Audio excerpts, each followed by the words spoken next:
Hello, so ito po yung reading natin for collectives. Take only what resonates. By the way, ako si Madam P. Pwede ka makarelate dito sa reading na to. Pwedeng hindi 100%. So, bahala ka nang ilagay ang sarili mo sa sitwasyon. Kung di ka makakarelate, okay lang yon. Ibigay mo sa iba ang reading. May next readings pa naman tayo. Yung mga babanggitin ko, zodiac signs, energies lang yon. So, yeah. Sa mga gustong magpa-personal reading, punta na lang kayo sa aming Facebook page, Madam P.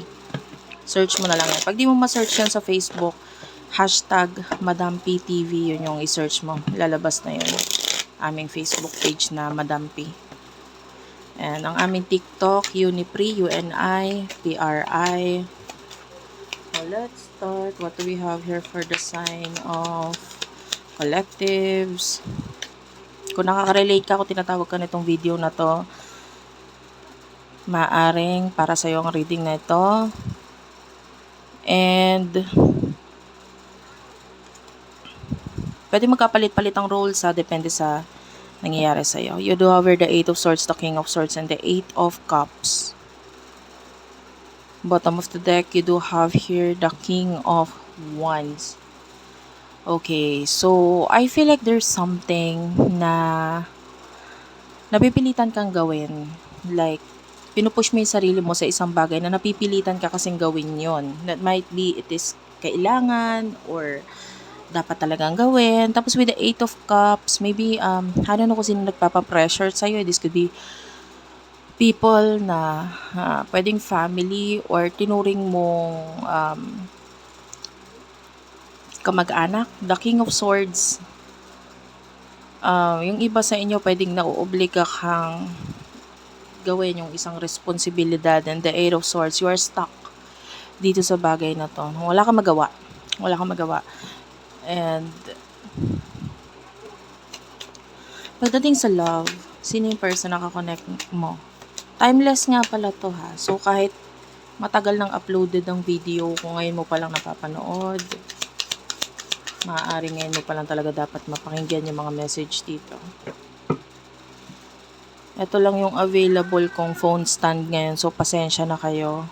You do over the Tower, the 6 of Cups, okay, the High Priestess. This could be a soulmate, person in the past, pwedeng nagkaroon na ng ending sa inyo na itong person na to, nag-end na. And the 3 of Pentacles is here, and the 4 of Pentacles. Okay, so may spiritual connection sa inyo nitong person na to in the past. And yung iba, twin flame soulmate energy. Tapos with the 3 of Pentacles, nagkaroon ng pagtutulungan sa inyo na to person na to, na somehow nagkaroon ng growth sa bawat isa sa inyo individually dahil dito sa pagtutulungan na to.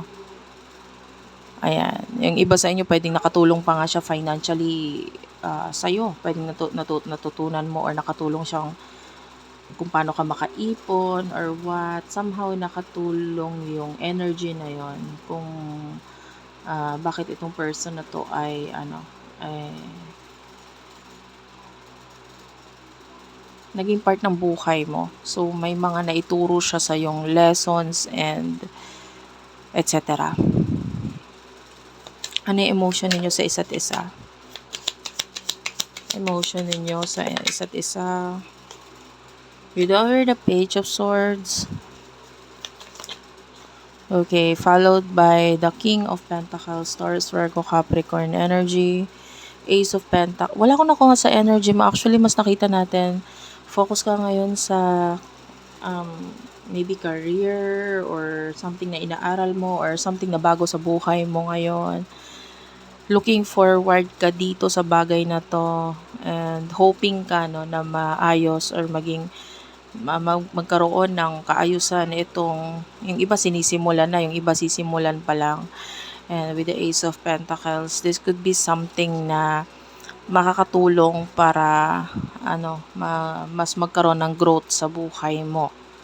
And yung iba, that could be financially. So, yung person na kakonect mo, emotions niya towards you. Emotions ng person na to, Three of Swords. Actually, nagpakita na to kanina. Pero ngayon talaga lumabas na siya. What's with the Three of Swords? Spirit guides, angel guides, please tell me. Person nakakonect mo, emotions niya. Two of Swords. Okay. So, I feel, nasasaktan tong person na to, no? I feel like with the Empress, nandun yung paghanga, pagka gusto sa'yo nitong person na to, especially physical attraction, nakikita natin dyan. Kaya lang with the Two of Swords, hindi siya makapag-desisyon eh. Kasi with the Three of Swords, pwedeng may mga iba pang involved dito sa connection na to, maybe another person, third party situation, na parang hindi siya makapag-desisyon, and might be one of you or maybe itong person na to, whoever sa inyong dalawa is pwedeng stuck sa situation kung bakit hindi magkaroon ng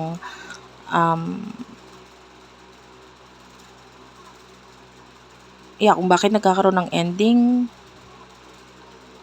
some kind of unfinished business ang nakikita natin. And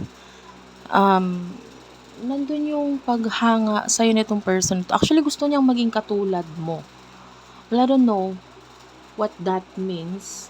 It depends kasi. Maybe gusto niya maging katulad mo with regards sa confidence. Maybe yung iba sa inyo gusto niya maging katulad mo sa kung ano yung mga pinagdaanan mo sa buhay mo, nakayanan mo lahat ng yan.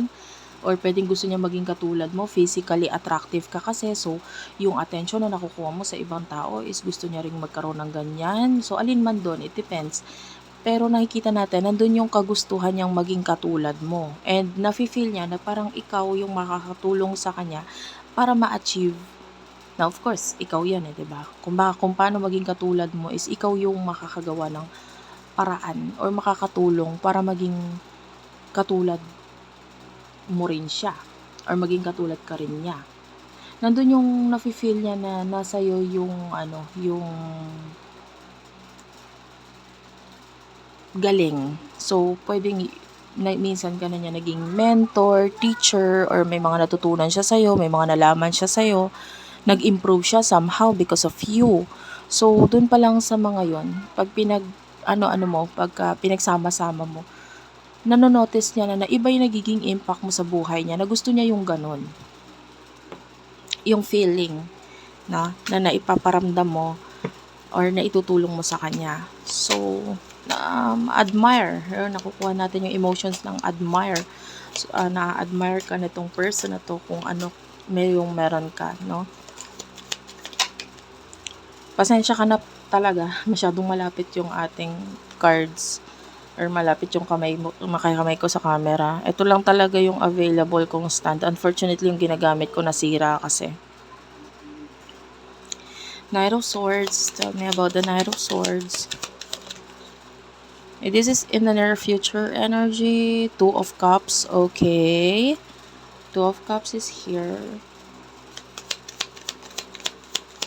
Yung iba nga dyan, na nakukuha ko yung energy na parang hindi naman, sanay nang manood ng tarot reading, pero hindi na nanonood talaga. Nakikinig na lang. And that could be you. Nakakuha ko ng ganong energy. Parang sanay ka nang manood ng tarot readings ko, pero nakikinig ka na lang most of the time. Especially yung iba na ginagamit itong reading pampatulog or, alam mo yun, parang nakagawian na. Knight of Swords, Two of Cups. Okay. In the future, nakita tayo ng may someone na mag-offer ng something sa'yo. Pasugod tong person to. Two of Cups, this could be some kind of partnership, maybe relationship, love. Ayan. Yung iba hindi naman love, but rather partnership or pakikipagtulungan with you. And I feel like mas maganda kung the star is here. So, makakatulong itong nagpakita sa atin yung star, no? Biglang nahulog itong the moon, which is very good. Actually, yung partnership ng the star and the moon, yung the star at the moon, kung titingnan mo yung sa kalawakan or sa sky, hindi sila nagsasapawan. May kanyang ningning yung star, may kanyang liwanag yung moon. Hindi sila nagsasapawan ng ganda. Pag tinignan mo yung kalangitan at nakita mo pareho yan, kompleto yung langit, 'di ba? They like complement each other. And maganda tong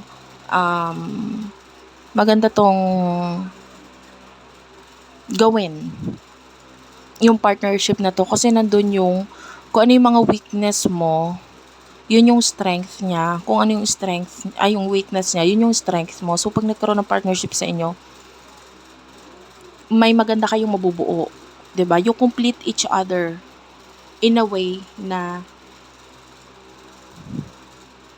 nagkakaroon kasi kayo ng pagkakatulungan eh. Kasi mahirap din kasi yung parehong-pareho. Alam mo yun, pareho kayo ng mindset, pareho kayo ng way kung paano kayo kumilo. So, anong nagiging ending nun is,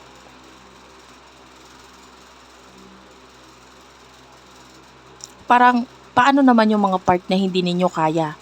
Pareho, sino mag-handle doon? So, nandito yung completion or magandang partnership with this person in the future para sa'yo.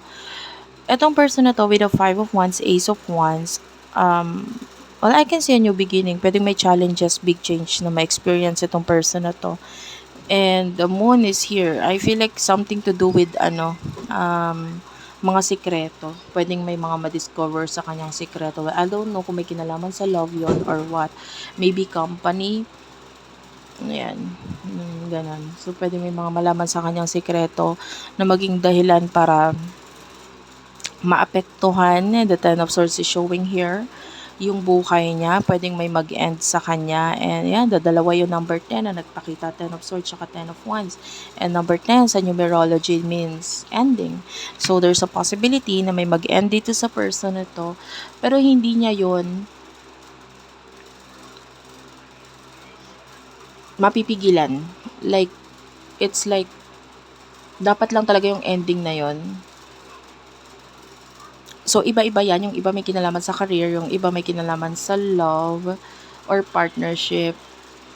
And I feel like that is karma. Karmic lesson para dito sa taong to. So anyway, thank you for watching. I love you all. Please do like and subscribe. Ma-appreciate ko lahat ng comments ninyo.